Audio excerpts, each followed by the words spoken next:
Hello guys, എല്ലാവർക്കും സുഖമല്ലേ? പുതിയൊരു വ്ളോഗിലേക്ക് സ്വാഗതം. ഇന്ന് ഞാൻ കാണിച്ചു തരാൻ പോകുന്നത് ഞങ്ങൾ ഇപ്രാവശ്യം ഈ ഒരു മാസത്തേക്ക് വാങ്ങിയ കുറച്ച് സാധനങ്ങളാണ് കേട്ടോ വീട്ടിലേക്ക്. നിങ്ങളെല്ലാവരും വീട്ടിലെങ്ങനെയാണ്? മന്ത്ലി പർച്ചേസ് ആണോ അതോ തിരുമ്പ് അങ്ങനെ പോയി വാങ്ങലാണോ? ഞങ്ങൾ സാധാരണ അങ്ങനത്തെ പയർവർഗ്ഗങ്ങൾ സാധനങ്ങളൊക്കെ മാസത്തിലേക്ക് ഒരു പ്രാവശ്യമായിട്ട് അങ്ങനെ വാങ്ങലാട്ടോ പതിവ്. അപ്പോൾ ഞങ്ങൾ ഇപ്രാവശ്യം കുറച്ച് ഒരു ഷവർ ജെൽ വാങ്ങി, കുറച്ച് സോപ്പ് വാങ്ങി, പേസ്റ്റ് വാങ്ങി. കോൾഗേറ്റാണ് ഇവിടുത്തെ മെയിൻ ബ്രാൻഡ് കേട്ടോ. ഞാനിത് ഒറ്റയ്ക്ക് ചെയ്യാന്നൊക്കെ വിചാരിച്ചപ്പോൾ തന്നെ കുട്ടിപ്പടം മുഴുവനെ സഹായിക്കാനുള്ള മനസ്സായിട്ട് എത്തി. അപ്പോൾ പിന്നെ എടുക്കലും പിടിക്കലും ഒക്കെ അവരുടെ കയ്യിൽ, അതിൻ്റെ കൺട്രോൾ അങ്ങ് പോയി. ഇത് മൈദയാണ്. ഇവിടെ മക്കൾക്ക് രണ്ടുപേർക്കും പൂരി മസാലയും ഭയങ്കര ഇഷ്ടമാണ്. അതുകൊണ്ട് മൈദ ഞങ്ങൾ വാങ്ങലുണ്ട്. പക്ഷേ റെഗുലറായിട്ടൊന്നും അങ്ങനെ ഉണ്ടാക്കല്ല കേട്ടോ. 2 ആഴ്ച കൂടുമ്പോൾ ഒരിക്കലും അങ്ങനെയൊക്കെ ഉള്ളൂ. പക്ഷെ ഇവിടെ മക്കൾക്ക് പയറുവർഗ്ഗങ്ങൾ ഭയങ്കര ഇഷ്ടമായത്. അത് ചെറുപയർ, മമ്പയർ, മുതിര, അങ്ങനത്തെ ഒക്കെ, കടല, അതൊക്കെ വെറുതെ വേവിച്ച് വറവിട്ട് കൊടുക്കൂലേ. ഒന്നും ഇടാതെ ഉപ്പിട്ട് വേവിച്ച് വറവിട്ട് കൊടുത്താൽ മക്കൾക്ക് ചോറിന് വേറെ ഒന്നും വേണ്ട. അതുണ്ടായത് മാത്രം മതി കേട്ടോ. പ്രത്യേകിച്ച് ചെറുപയറും മമ്പയറാണ് അവരുടെ ഫേവറേറ്റ്. പിന്നെ മുതിര ഉണ്ടാവലുണ്ട്.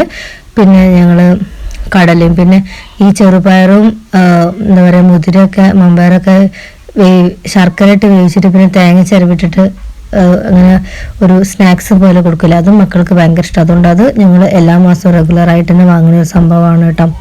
പിന്നെ പ്രാവശ്യം മാഗി വാങ്ങി. അങ്ങനെ സാധാരണയായിട്ട് എന്താ മാഗി വാങ്ങാറില്ല, പ്രാവശ്യം എന്തോ വാങ്ങി. പിന്നെ സാമ്പാർ പരിപ്പ് തീർന്നിരുന്നു കേട്ടോ വീട്ടിൽ, അപ്പോൾ അത് വാങ്ങിച്ചു.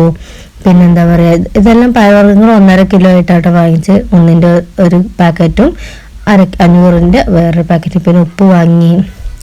പിന്നെ ഇത്ര പഞ്ചസാര ഉണ്ടായിരുന്നു. പിന്നെ ഇത്ര കുറച്ച് സാധനങ്ങൾ ഇപ്രാവശ്യം വാങ്ങിയുള്ളൂ. കാരണം ഞങ്ങൾക്ക് ഒരു ട്രിപ്പൊക്കെ ഉണ്ട്, അപ്പോൾ അധികം വീട്ടിലുണ്ടാവില്ല. അതുകൊണ്ട് ഞങ്ങൾ ഇപ്രാവശ്യം കുറച്ചേ വാങ്ങിയുള്ളൂ. അപ്പം ഇതെല്ലാം കൂടി പാക്കിങ് ബോട്ടിലേക്ക് ആക്കാനുള്ള തയ്യാറെടുപ്പിലായിരുന്നേ. അപ്പോൾ ഞാൻ ആദ്യം പരിപ്പിൻ്റെ ഇട്ട് വെച്ചിരുന്ന പാത്രത്തിലേക്ക് മാറ്റിയിട്ടോ പരിപ്പ്.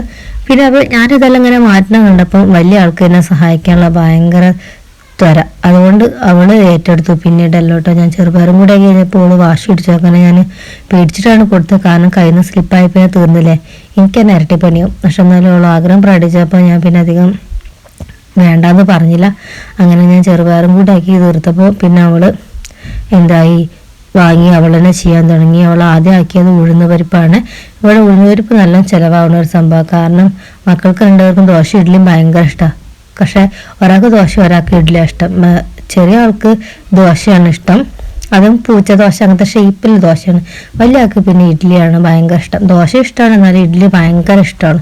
പിന്നെ അങ്ങനെ ഇതാവുമ്പോൾ മുതിര ആക്കാൻ പോവുകയാണ്. മുതിരയൊക്കെ കറക്റ്റ് ആക്കി. പക്ഷെ മമ്പയർ മാത്രം പാത്രത്തിലാക്കിയപ്പോൾ ആദ്യം ഒന്ന് സ്ലിപ്പായി പോയിട്ട് ഞാനൊന്ന് ഞെട്ടി. പക്ഷെ ഓള് ബാലൻസ് ചെയ്തു. അധികം ഒന്നും പോയില്ല, കുറച്ചേ പോയുള്ളൂ. ഇന്ന് ഇത്രയൊക്കെ ഉള്ളൂ. നിങ്ങളുടെ വീട്ടിലെല്ലാവർക്കും സുഖമല്ലേ? Tata bye.